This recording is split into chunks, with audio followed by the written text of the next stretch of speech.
Let me quickly take you through the headlines.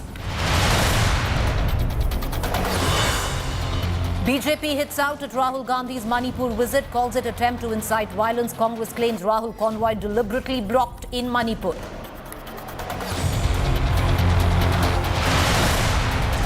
Political showdown over Prime Minister's UCC pitch. Stalin, Akali hit out at Prime Minister Modi. Aam Aadmi Party extends support to centre over UCC plan. Monsoon mayhem across India. Massive landslides in Uttarakhand. Killer tree fall kills a teenager.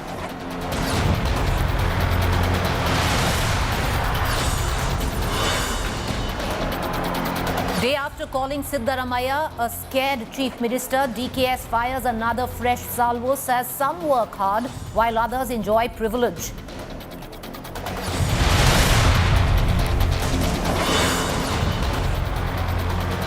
Congress puts out Chhattisgarh fire 6 months before polls appoints Baghel rival as Deputy CM. Baghel and Deo put up a united front. Deputy CM Deo joins us live on Mission 2024.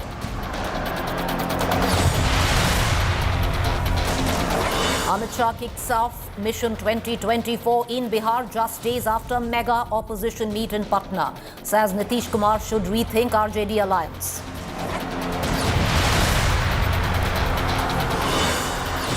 Wreckage of Ocean Gate's Titanic tourist submersible retrieved in Canada. Possible human remains of 7 civilians killed also found in wreckage.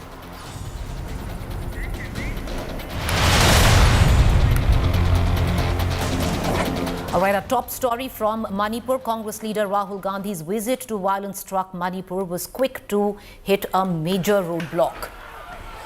Congress leader Rahul Gandhi reached Churachandpur and will meet people displaced by the ethnic strife at relief camps.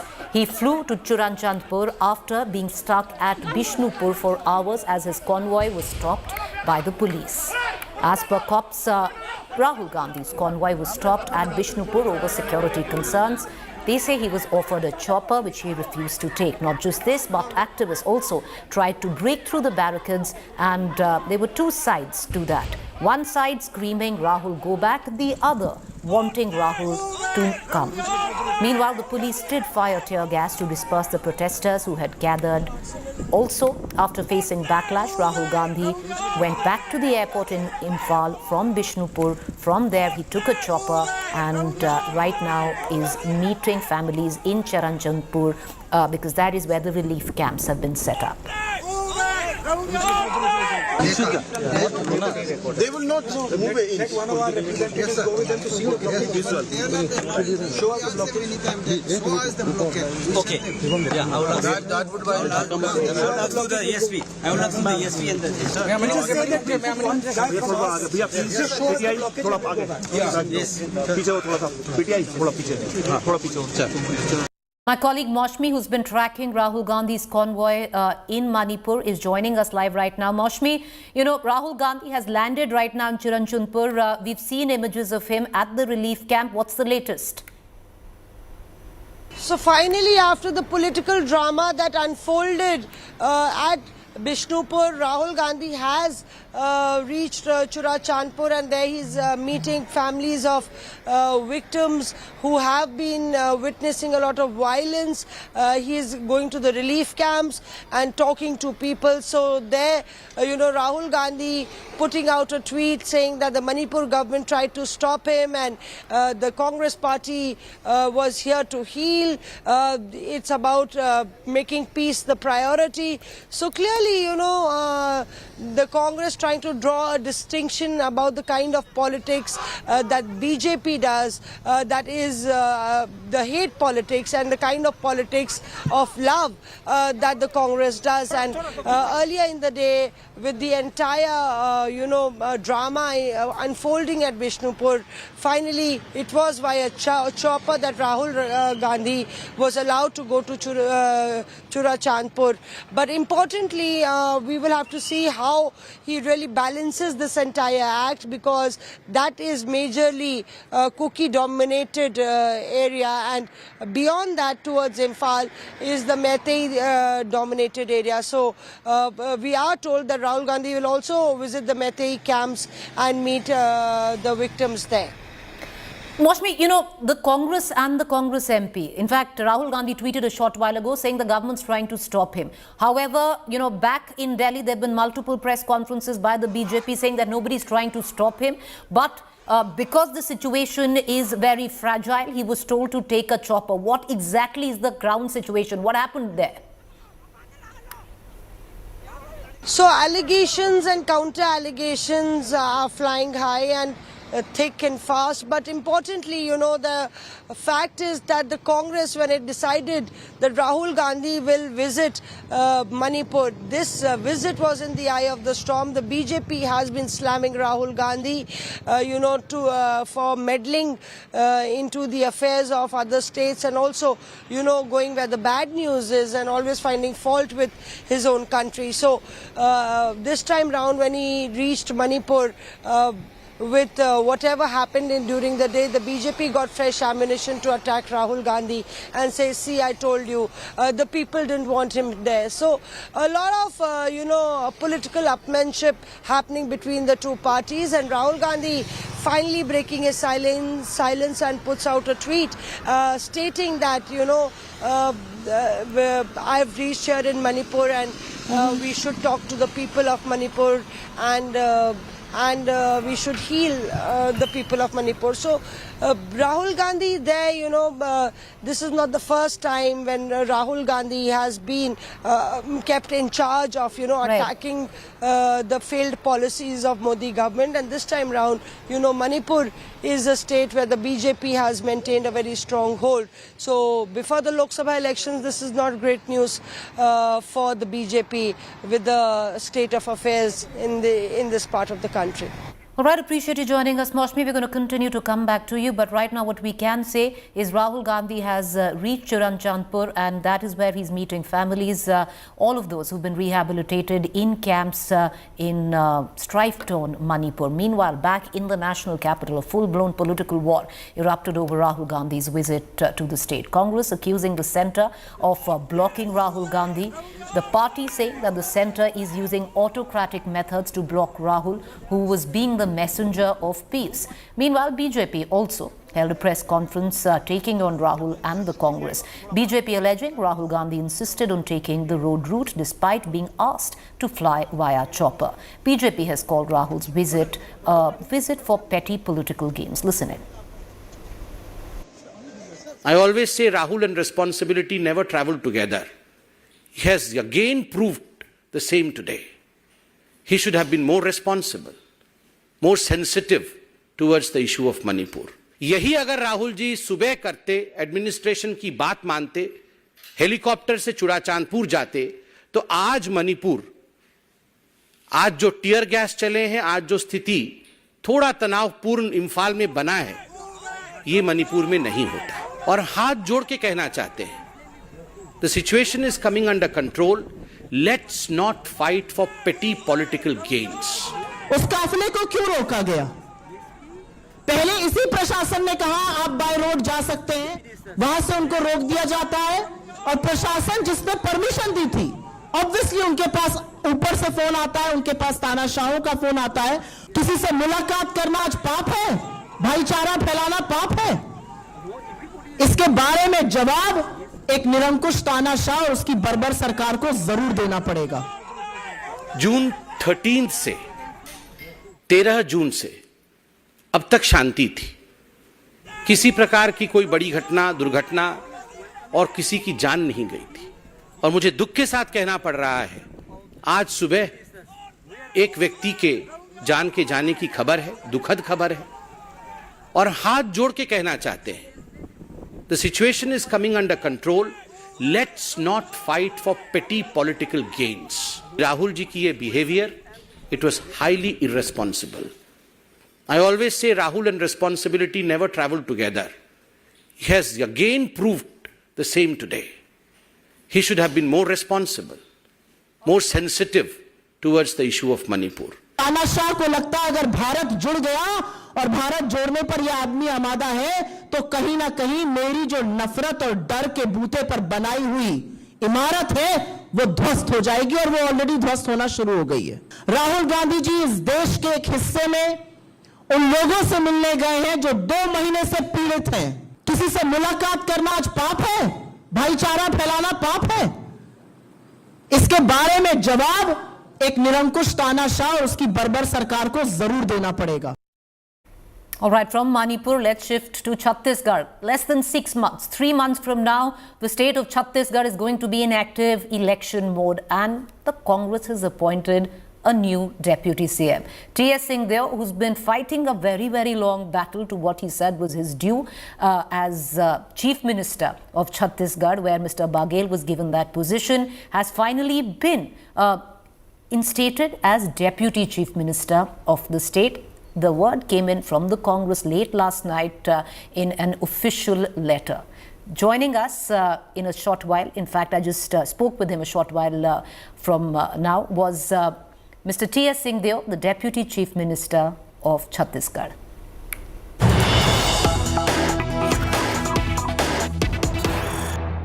All right, joining me now is the newly minted Deputy Chief Minister of Chhattisgarh, T.S. Singh Deo, joins us live. Appreciate it, sir. I believe you're going back to Sarguda after you've been, given the Deputy Chief Minister status. Congratulations, but 6 months, less than 6 months before elections, Mr. Deo, do you also find it a little strange? Whatever comes, whenever it comes, one takes it in one stride. And it is not really any new or a responsibility that is beyond what was already there. It is a little add-on in the sense that one was a member of the cabinet. Bhupesh Baghel ji had appointed me as a member of the cabinet. And now the High Command, with consultations with him too, and our state in charge, they have appointed me the Deputy Chief Minister. So I'm extremely grateful.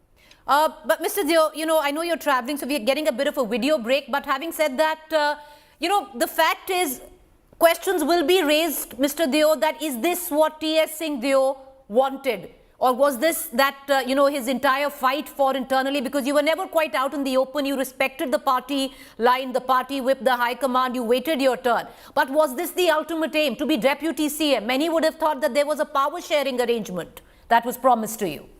I will always respect the final call that the party takes, the decision that the party makes, and whatever they delegate as a responsibility.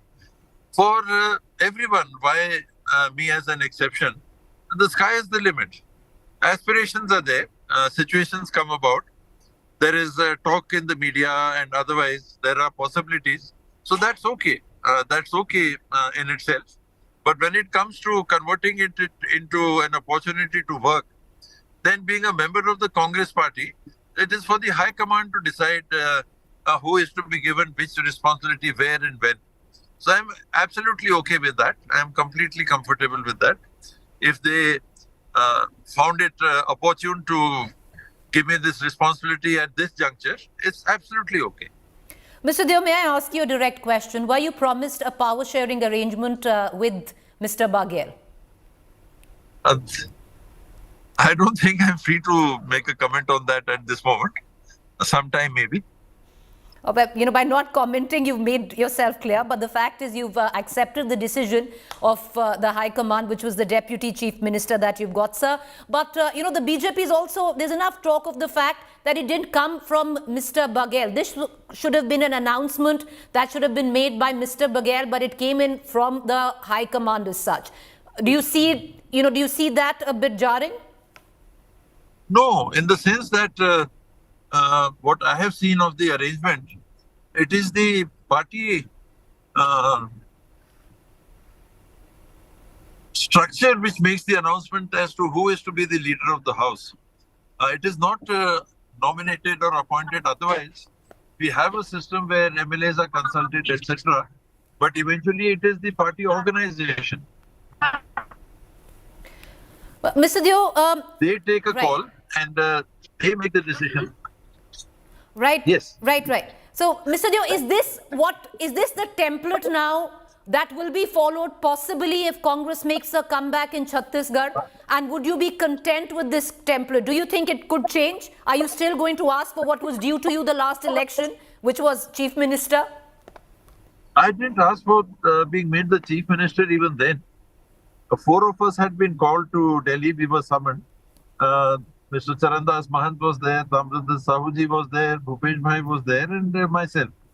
So we were summoned by the party. On the 14th of December 2018, the results counting had been completed on the 11th of December. So I didn't ask for anything, frankly. So if the High Command ever takes into consideration that one or more people would be considered for a particular responsibility, that's perfectly all right. If it's a call to one person, that's perfectly all right. If more than one person, that's perfectly all right. If the Congress wins Chhattisgarh again, will you be content with deputy CM shit? Because it seems that the template has been set, sir. I will be content with everything and anything that the party high command decides. Okay. I'll ask you two final questions, Mr. Baghel. The Chief Minister, Mr. Baghel, just a short, while back, Mr. Deo, has put out a tweet welcoming somebody from the BJP, Nand Kumar Sai, who comes from where you come from, sir. And he's been given the cabinet minister rank. Do you see that, Mr. Baghel, possibly trying to set up somebody in your own backyard against you, or do you see it all friendly? I don't feel that at all, frankly. He would not fit into that sort of a role as a leader who would be replacing me in my area, so to say, if those things are there. I would not like to say I'm a leader of that nature, etc. We do have our sphere of influence. That's okay. And Mr. Sai, Nand Kumar Sai, comes from the adjoining district. He is from the tribal community. He's a covered leader. So I don't see any conflict of interest with him. Would you want to, Mr. Deo, at this point, because you're Deputy CM now, want to dispense any advice at all to the likes of Mr. Sachin Pilot, who find themselves in a possible similar conundrum? Seek their support for the election. That is the immediate task in front of us. Before that, we have 3 months in which to deliver new proposals, new schemes, new works. Once the code of conduct steps in, then no new works are sanctioned. Old works, of course, will continue. So we have a 3-month window in which to sanction new schemes, new works, Okay. etc. So I'll ask, And then it right. people the election. Right. I'll ask you one quick question. Any word of advice for the likes of Mr. Pilot, who was more vocal, way more vocal than you, but found himself in a similar conundrum? A lot of potential, and with a strong base in Rajasthan. I wish him well. I would certainly advise patience, something that people seem to say I have in abundance. That's another. But I am in touch with Sachin off and on. We do share a few words. And my advice to him will always be that I am sure, very sure, that with the potential that he has, with the mass support that he has, the base that he has, with the capacity, intellectual and capacity to think for the state that he has, I don't see anything coming in the way in times to come for him to be getting the top slot. I don't see anything in the way. So he should have complete trust in the High Command, leave it to them, maintain as much what we call patience as possible. And I certainly see every potential in him to be a possible chief minister in the near future. Mr. Deo, the last time you were on my show, you said patience can be a vice. I beg your pardon? The last time you were on my show, you had said patience can be a vice, sir. I don't know in what context I said that, but sometimes it is taken as a weakness. You should be able to introspect and see what you're doing and whether you are comfortable with that. You have Amitabh Bachchan as the angry young man. So sometimes the angry young man being angry may get you results. Sometimes. Right, sir. We are losing you there. We are going back to Sargodha. But I wish you well, Mr. Deo. Lots of luck. You have 3 months before you actually get into active election mode.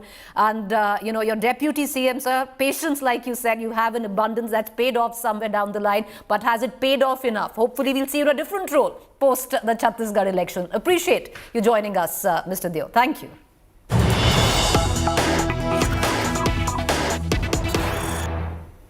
All right, with that conversation, I'm going to slip into a quick break. To stay with us on the other side is our fact check segment.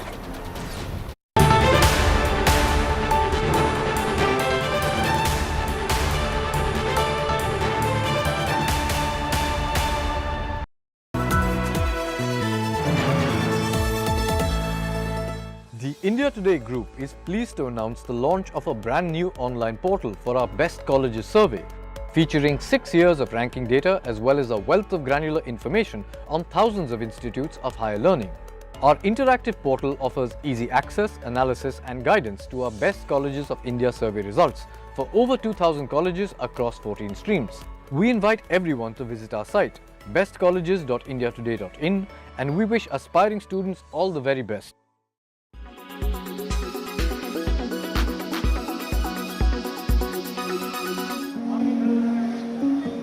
People often donate heart and eyes, but now you can also donate your skin.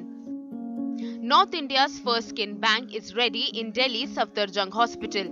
Eligible disease donors can donate skin and give someone a new lease of life.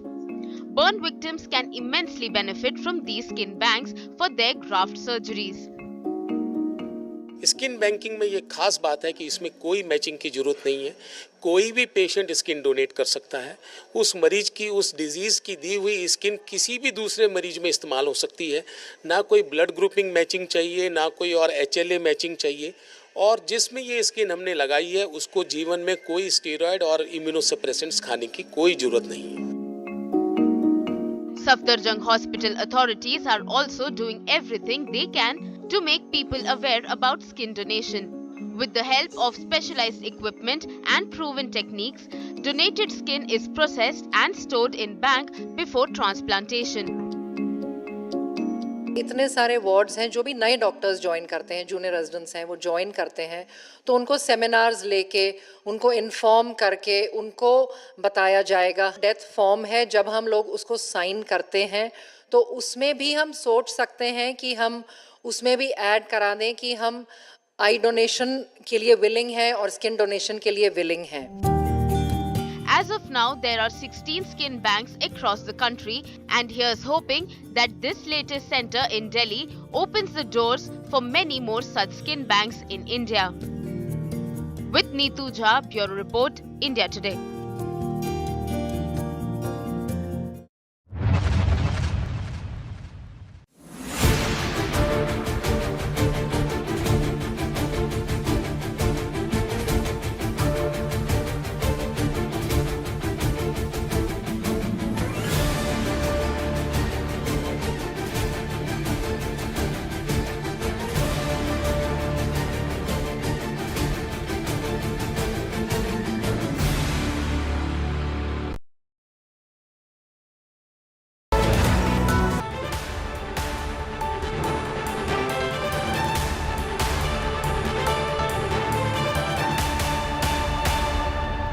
You are watching Fact Check segment where we bust fake news. On 23rd June, Russia's private military group Wagner sent an armored convoy towards Russian capital Moscow in what was widely regarded as a mutiny against Russian President Vladimir Putin. The rebellion, however, fizzled out when Wagner chief Prigozhin agreed to go into exile and ordered his men to return to their bases. Several videos allegedly showing this clash have since gone viral on social media, including this one which claims to show a fight between the Russian Air Force and Wagner soldiers. However, India Today's investigation found that the footage is actually a video game simulation from Arma 3, a military tactical shooting video game. This fact check on viral fake news is done by India Today's team Afwa. With that, A quick break. Stay with us for the news and updates. This is AI Sana signing off.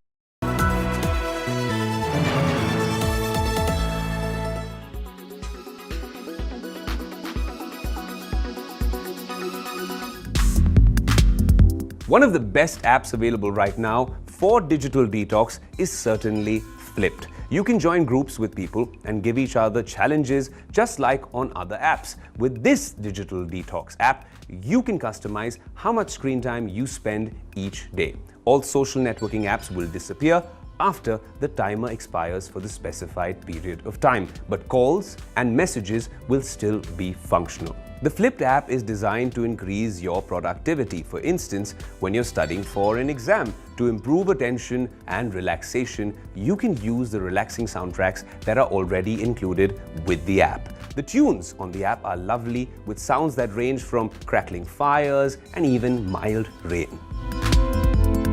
Number 5. Well, this one isn't an app, but if you use an iPhone, then this is a nifty feature. Focus mode. And I'm using it right now. By switching on this mode, you can shut down your work apps for the weekend, turn off notifications when you're working or even sleeping. You can decide when to get email notifications and when you want to take specific calls, etc. It's like a much more effective and specific DND mode that you can use for work or play. Couple that with screen time notifications telling you you've been spending way too much time on Instagram, and it changes the user experience altogether.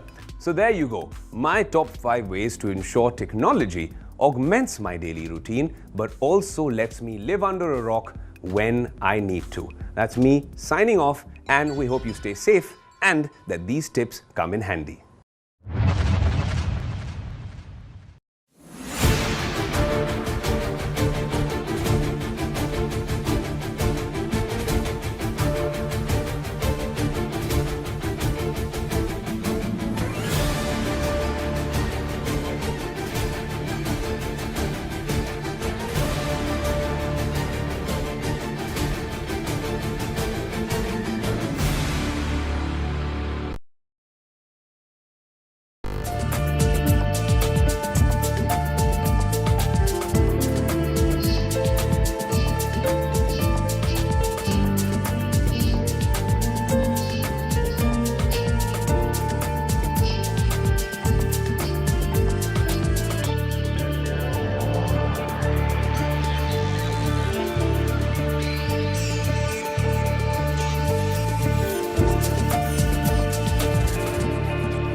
Co-powered by The World Comes Together at Sharda University. Bajaj Allianz Life Diabetic Term Plan.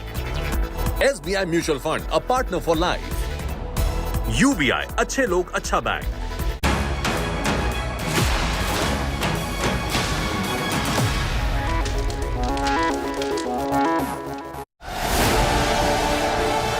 It's Mission 2024. And the road to it passes through elections in many states this winter.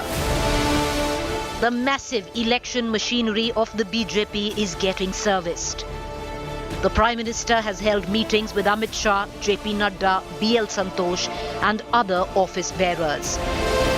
Agenda, elections, party strengthening and government. Big changes expected in government and party. Party state units to witness sweeping changes. BJP divides India into 3 sectors, North, South and East. 6th, 7th and 8th July, JP Nadda to hold meetings with party organization heads and office bearers. 4th July, Nadda may hold meeting with party MPs. Report card of MPs up for discussion. In the face of a possible Mahagathbandhan, the BJP pulling out the stops. Prime Minister launches Mera Booth Sabse Mazboot campaign. The Congress, meanwhile, finally seems to have a poll plan. The party set to replicate Karnataka victory model. Local leadership not Gandhi's focus of campaign. Candidate selection not on loyalty but on internal survey.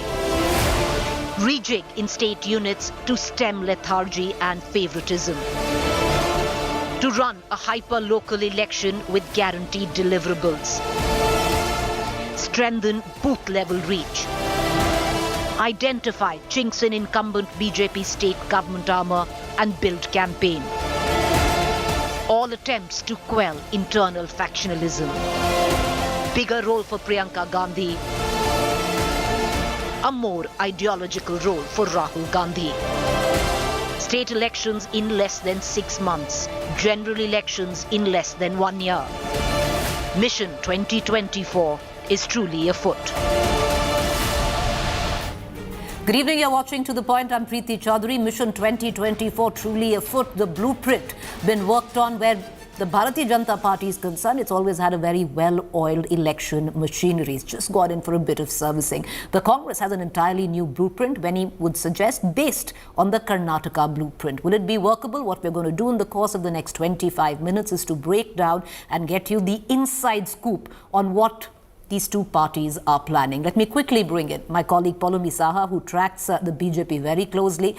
Poulomi, what does it look like where the BJP is concerned? A big meeting which happened late last night.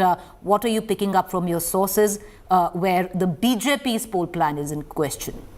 Well, Preeti, this was not the first meeting. This was part of a series of meetings. Of course, it was, there was a lot of spotlight on this meeting because it involved the Prime Minister, but before that there was a series of meetings which lasted many long hours that happened between JP Nada, Amit Shah, B.L. Santosh, and in the last meeting RSS's Arun Kumar also joined in. Basically, this is to give a whole rejig to the organization. This obviously is an exercise that started after the Karnataka election results, where obviously the BJP suffered a jolt at the hands of the Congress party. So they're looking at organizational changes, keeping in mind the assembly elections that are to come up at the end of this year. Also the Odisha election, which is to come up along with the general elections of 2024. So they're looking at many, changes. And then, of course, possible rejig in the cabinet. That is being looked at simply because of the reason that you might want to pull in some people from the Union Council of Ministers into the party and the organization to focus on the party's work ahead of 2024. For instance,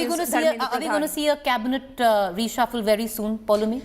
It is not exactly as part of, it's not an entirely separate exercise. Like I was saying, for instance, if you move a Dharmendra Pradhan to the ground, saying go focus on the work in Odisha, that doesn't mean that he's been demoted or, it's a jolt for him, etc. He's just been pulled into the organizational work of the party on the ground in Odisha, which goes into assembly posts, and obviously there are general elections as well. Same goes for, there's been a lot of speculation, though the BJP in charge Tarun Chugh for Telangana denies it, that Bandi Sanjay, who's the state president of the BJP, could be removed. G. Kishan Reddy, who is Minister for Culture right now in the Union Council, could be asked to step in as state president of Telangana because Telangana goes into post by the end of the year. But all of that, we're hoping that there'll be Will there be a lot of changes, Poulomi, when it comes down, especially because state elections are also in order? Will there be adjustments made, for states in like Madhya Pradesh? Of course. You'll need a lot of people. You'll need new general secretaries. That's what we're hearing. At least 3 new general secretaries, possibly 2 new national secretaries as well, wherein they will be given a little bit more on their plate in terms of these poll-bound states, in terms of the work that will be given to them to be focused more on these assembly elections and subsequently, of course, the general elections. I just want to pull in Dr. Syed Zafar Islam into the conversation. We are waiting for Supriya Shrinate and Rajdeep Sardesai as well. But Dr. Syed Zafar Islam, is the BJP even mildly spooked with what went down in Patna and what possibly could go down? We still don't know, either in Bangalore, Shimla or Jaipur. But having said that, the formidable might of the Mahagathbandhan, if they do unite, has it spooked the BJP into at least looking at a battle of their lifetime going into 24? Well, you can call it formidable, but we don't see it as formidable. We see it's a fragmented opposition. They are all driving their own interests, and there is no meeting of minds. So even though they are meeting not for unity but formality, and eventually they will go in different ways, because everyone has certain aspiration, like rightly so, because all the political parties will have certainly, and their leaders will certain responsibility towards their party, and of course they will have some aspiration as well. to go up in the ladder and become something or the other. So it is very difficult for everyone to have a meeting of minds and agree on one name. Even they couldn't pick a convener. So there were a lot of difficulties in terms of proposing whose name needs to be proposed. So there were certain names which were proposed was not acceptable to many political parties.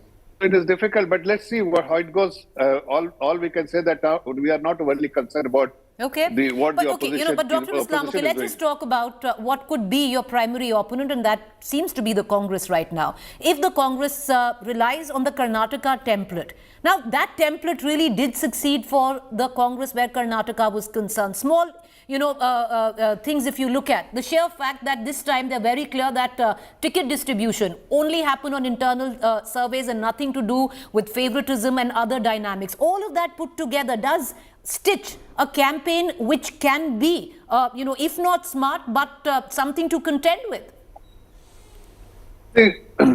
We exactly know what exactly we need to do on the ground. See, we have lost Karnataka election doesn't mean that we do not have a very well-oiled machine to fight the election. We have very senior people who have the huge experience, like Mr. Amit Shah ji, who is the Home Minister. Number of elections he has fought is unthinkable for other political parties to even match his the kind of success he has demonstrated. Purely because he understands the dynamics, he understands the ground, and he always had not hesitated in taking the firm call. This time also, even though we have lost the election, we understand that we have lost the election, but our vote percentage had not come off in Karnataka. There are certain things which has worked against us. We will definitely, those concerns we will address. Okay. But we are not overly concerned about unity, formality, or coming together. We know exactly, we have the confidence of the people of this great country, and there is a lot of admiration and for the Honorable Prime Minister. His Dr. Islam, leadership is one would think that the BJP fights every election like its life depends on it. That has been your mantra and possibly something that's worked for you. I just want to bring in our other guests into this conversation. Rajdeep Sardesai, consulting editor, joins us, as well as Supriya Shrinate from the Congress spokesperson. But Rajdeep, yesterday we were in the studio discussing the Congress's the inside details, poll plan, what could it tantamount to in the days to come. We have the BJP's possible blueprint right now. And if you look at it, it's always been a well-oiled election machinery. It just needs a bit of tweaks here and there, and they're ready to go, it seems. Look, the BJP is far superior to its political rivals when it comes to resources, when it comes to micromanagement, and when it comes to the leadership that it has at the center. The Congress, on the other hand, is learning over time to borrow in a way from the BJP's playbook. For example, the Congress has also now decided to set up mandal level committees.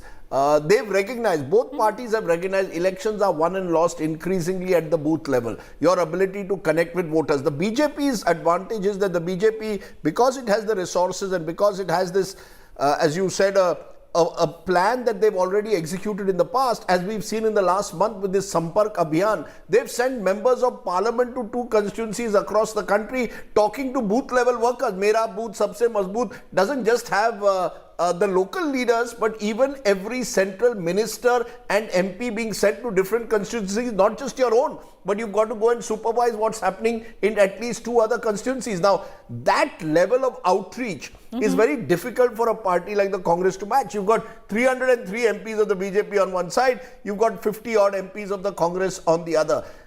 So the huge advantage that the BJP has of state power, resources, micromanagement, versus the Congress, which perhaps at the state level has one advantage at the moment over BJP, which is that they can successfully, possibly hyper-localize the campaign. The BJP's eggs are all in the Modi basket. What have they been doing in the last month? Going across the country saying, what have we achieved in the 9 years under the Modi government? Now that might be successful for a Lok Sabha strategy, but how do you tailor it for a Vidhan Sabha strategy when, let's say, governments like the Madhya Pradesh government may be suffering from fatigue and anti-incumbency? That's where the Congress is seeing an opportunity, and you're seeing the Congress now increasingly focusing on localizing and even hyper-localizing its campaign. So it's very interesting. You've got a hyper-localized, localized campaign of the Congress, and you've got the TMO. There is Modi only on the other side as far as the BJP is concerned, through the Labhartis and the various beneficiaries of government programs. So, Preet, the fact is, drawing from what Rajdeep said, for the first time, I would reckon, when one has covered the Congress campaign, for the first time, one did see in Karnataka what could be the equivalent of a Panna Pramukh or a booth level in charge where Congress was concerned. So, yes, maybe you're getting it right there. But if you're going to use Karnataka as your template, how does that work in the Hindi heartland, where already, Mr. Nate, questions are being raised on the deliverables, on guarantees in Karnataka? Rajdeep in the next 1 hour is going to do a show where it comes down to the rice scheme in Karnataka, which is, facing its own issues in the state.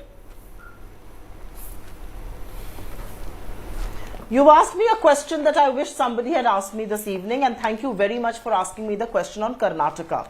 I will first answer that question and then I will make the larger statement that I want to make. We had promised 10 kgs of rice to BPL families. It was called the Anna Bhagya Yojana. The BJP government told FCI not to sell rice to the Karnataka government. It is actually free to sell rice to private players. So we had to go back to the drawing board and we said, okay, you are going to create a hurdle. You are going to not permit us to give rice. We will give equivalent amount of money directly in the hands of people in their bank accounts. Now, the reality is when the BJP does something like this, it's absolutely anti-people, anti-poor. So you are trying to create a hurdle for the Congress government in Karnataka, but you know what?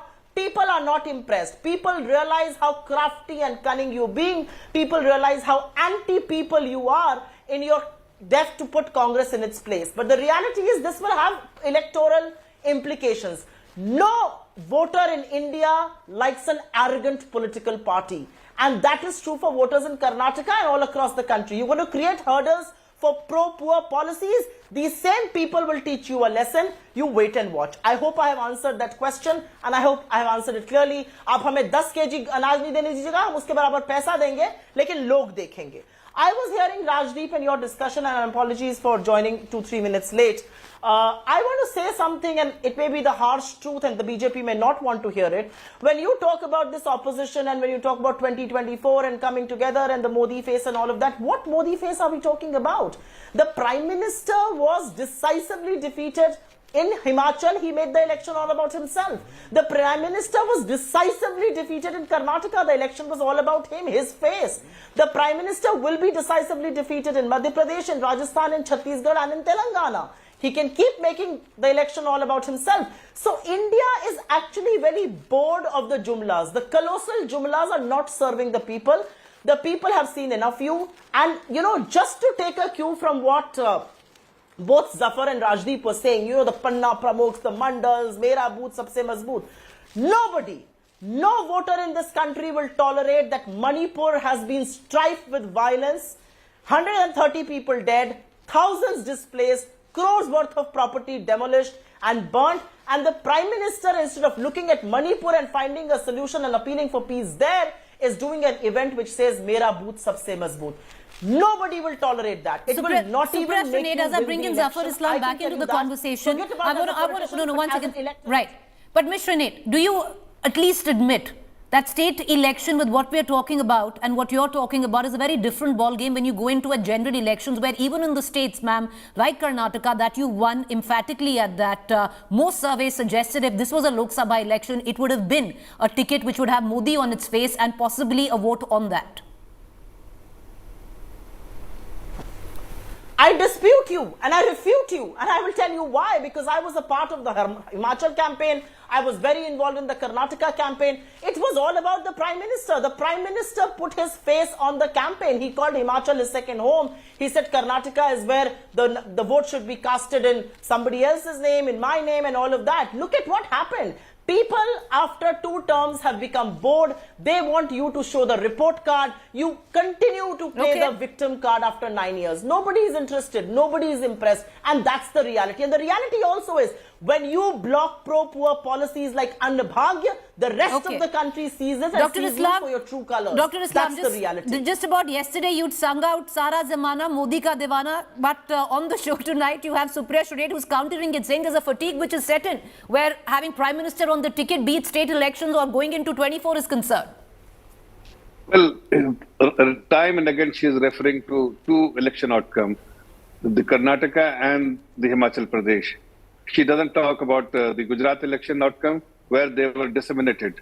And even those two states, the BJP has not lost the vote percentage.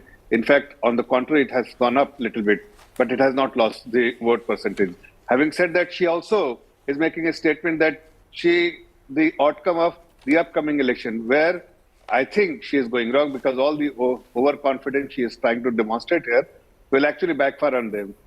Either Madhya Pradesh, whether it's Chhattisgarh, whether it's Telangana, whether it's any other state, all these states, Congress will have no leg to stand, and eventually you'll see that the campaign we will start. Today they are whatever they are talking, but they want to give a bad name to make a false allegation against our government, give a bad name and abuse the honorable Prime Minister, or nothing will work. We will see the outcome. We will win Madhya Pradesh. We are absolutely confident of winning Rajasthan. We are absolutely confident of winning Chhattisgarh. And we will make an impressive performance in Telangana as well. Okay, Rajdeep, I just want to bring in Rajdeep and follow me back into the conversation because, Rajdeep, do you see at least the Congress having a concerted roadmap in terms of every week now you see a meeting happening where, there's one state that they're focusing on. There seems to be a game plan for each state, diametrically different yet similar. With what happened late last night, you had Deputy CM being appointed, less than 3 months before Telangana goes into active election mode, less than 6 months before it goes into election. It does appear so. You see, when you win an election, it gives you a certain momentum. It gives you possibly a formula, a playbook that you can try and implement in other states. And that's what they're attempting. And I think the key to it is, again, the fact that with Mallikarjun Kharge now as Congress president, the attempt to give the local leaders greater autonomy and empowerment. You see, always looking over your shoulder to what the Gandhis want, what they will do, has been the Congress's traditional way of operating. And therefore, many of their decisions have often been taken at the last minute, always taken in Delhi. The sense one gets is whether it's a Gehlot, whether it's a Kamal Nath, whether it's a Baghel, whether it's even to some extent a Revant Reddy, number of the decisions that were only solely being taken in Delhi are now being taken through a organized, systematic, consultative manner, even with the state leaders. And I think that's the big difference when you empower. And that's the big difference at the moment between the Congress and the BJP. The BJP at the moment is doing exactly what the Congress used to do 30, 40 years ago. Always looking over their shoulder. What will Narendra Modi ji want? What will Amit Shah ji want? It's very much Delhi-centric. Modi, Shah, Nadda, Santosh, this quadrangle that decides the BJP decisions. Kharge does not have that same political heft, you could argue, which is why Kamal Nath perhaps could almost, have his own way of functioning in Madhya Pradesh. It may actually work to some extent at the state level. And I make that distinction again between state and Lok Sabha to the Congress's advantage in states, not necessarily in a Lok Sabha election. And that's where, Paulomi, I want to bring you in because what's interesting is this late meeting spearheaded by Modi. You have Mr. Shah there, of course, BL Santosh and the likes of JP Nadda. But having said that, it's what the Congress did earlier, where the High Command would take all the decisions and which would percolate to the states. And right now, the Congress has gone back into trying to create and invest into local leadership, but, completely opposite of what the BJP is doing. You might say that, yes, it is the top brass of the Bharatiya Janata Party which takes the final decision. But yes, there has been a process where they are, of course, seeking the suggestions, and the consultation is ongoing as well as they, of course, speak to their state leaders, state presidents, people on the ground as well. For instance, even very recently, and in the case of Telangana, for instance, where they, like I was citing earlier, there has been some amount of internal resistance to Bandi Sanjay continuing on as the chief of the party. There have been those who've been turncoats who've come from the BRS, for instance, MLA Itala Rajinder. He was here in Delhi over the weekend and he was given an audience by JP Nadda and Amit Shah. Now, he is someone who is seen as a rival as far as Bandi Sanjay is concerned. There was another Komati Reddy as well, who came in, former MLA as well. He came in, given an audience by JP Nadda and Amit Shah. And after that, of course, Bandi Sanjay was called in. He came in on Tuesday, and then these reports were discussed with him. And then, of course, the speculation continues. Tarun Chugh, like I said, dismissing the possibility of Bandi Sanjay being removed so late into the day when Telangana is just around the corner, but again, speculation still rife that he could be replaced. Well, speculations there, but Dr. Syed Zafar Islam, taking off from what we were discussing with Rajdeep and Polumi, you know, it's interesting because the Congress used to do what you do and the Congress has gone back to invest in regional leadership. Let's go ahead. You're looking at 3 big elections in the Hindi heartland. You have the likes of Kamal Nath, you know, very clearly the front runner in Madhya Pradesh, where your political party still doesn't know whether it wants to go, you know, behind Mr. Chauhan. On the other hand, Chhattisgarh, very clear leadership, Congress very clear that they want to possibly settle Rajasthan as well. Will you actually win an election with Modi on the ticket in these states where you have strong central leadership from the Congress? Well, Rajdeep has made certain statement that may not be true. It is just that he is speculating something which is factually incorrect. We give lot of importance. Lot means lot of importance to our ground level worker. Starting with Parna Pramukh at booth level, and their feedback is more important than feedback which is coming from the party leader, local leadership. So it is very unfair to make that kind of statement that we only focus on the senior leadership and do not give it more attention to the state leadership or, for that matter, the local level leadership. Tell us, for example, what is the status of Vasundhara Raje at the moment? I mean, I'm just asking you this out of curiosity in a way, because the fact is this has been a matter lingering for months. What is the status of Vasundhara Raje's leadership? Yeah, okay. Rajdeep, if you pick one name, because it suits your narrative, I mean, I'm not going to respond to that, but let me tell you that she is a Karyakarta, and every Bharatiya Janata Party worker is a Karyakarta. They work, they will abide by the decision being made by. Okay, Supresh Reddy wanted to come in, but let's cut across to the news break that we're just getting, and this is huge.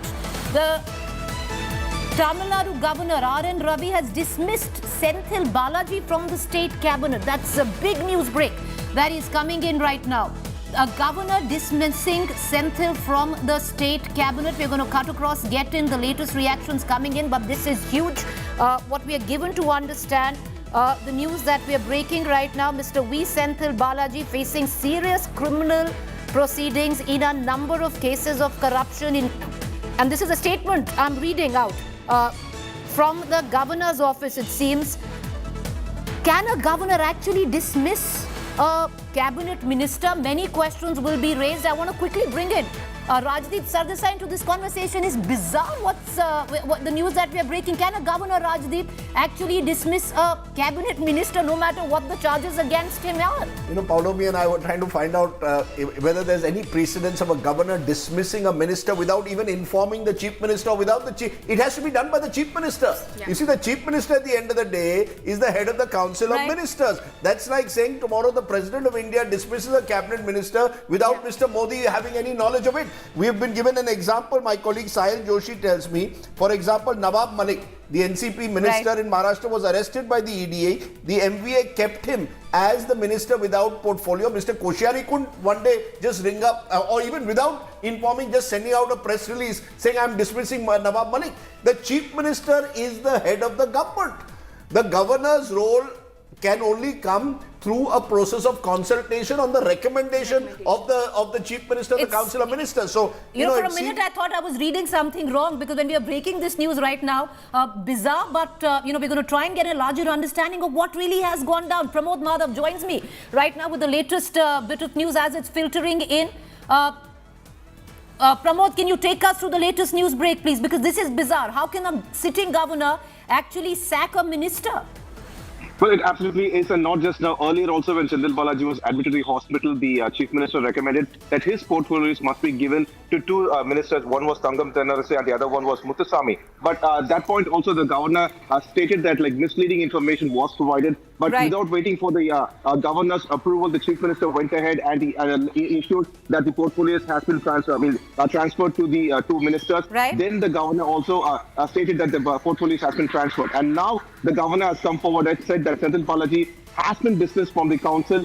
We are trying to find out if the government portfolio still carries Senthil Balaji as a council of minister or not. We are waiting for a reply from the DMK on this. Well, this is going to be explosive because clearly the DMK is not going to be taking it sitting down. But let's try and get in more reactions coming in. We have Mr. Satyam from the AIDMK. Initial reactions are what seems to be right now a little bizarre. A governor dismissing a sitting cabinet minister, no matter what the corruption charges have been against him. There's been precedent.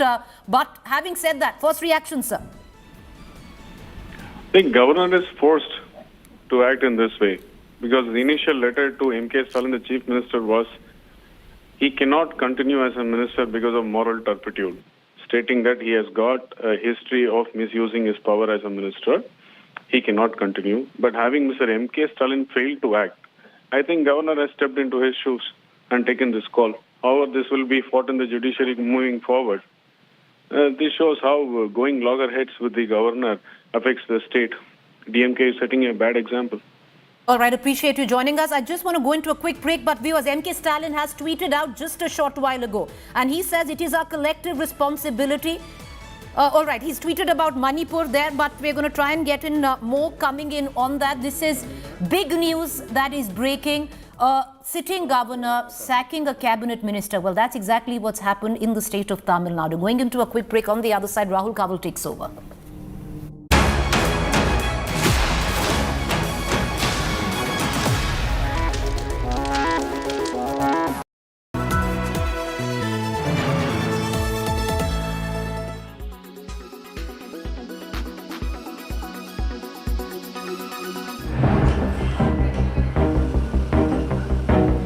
Addiction to mobile phones, gaming, all be at different degrees, it is a problem plaguing almost every family nowadays. Kids who simply won't get off the phones, much to the dismay of their parents.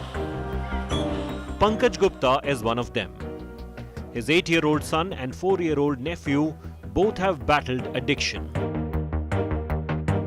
जब से ये corona काल चला है, online classes का programme जब से चला है, उसकी वजह से बच्चों को मोबाइल एडिक्शन लगा है।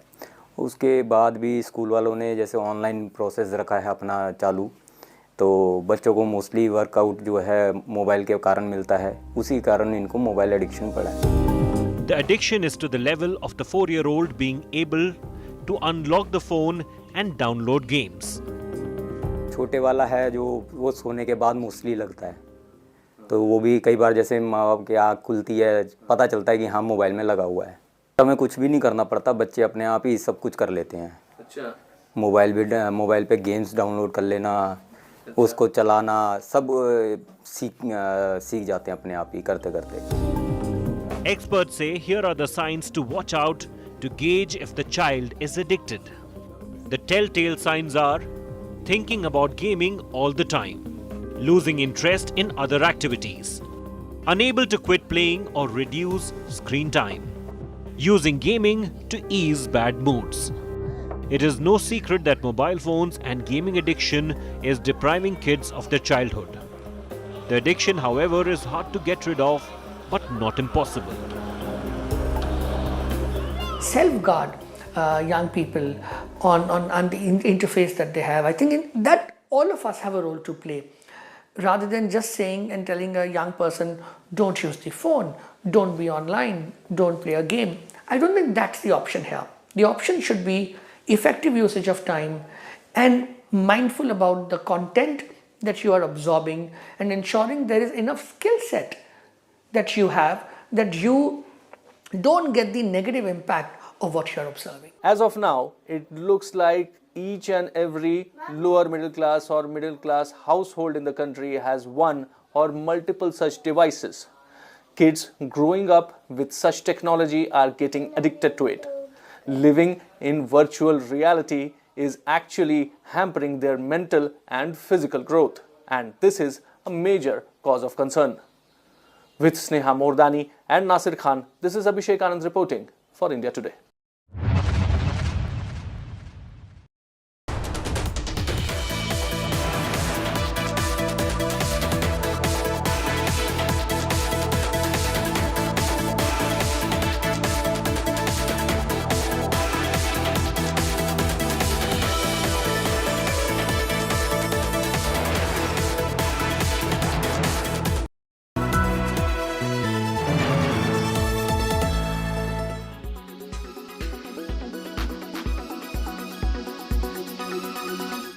Introducing Apple Vision Pro.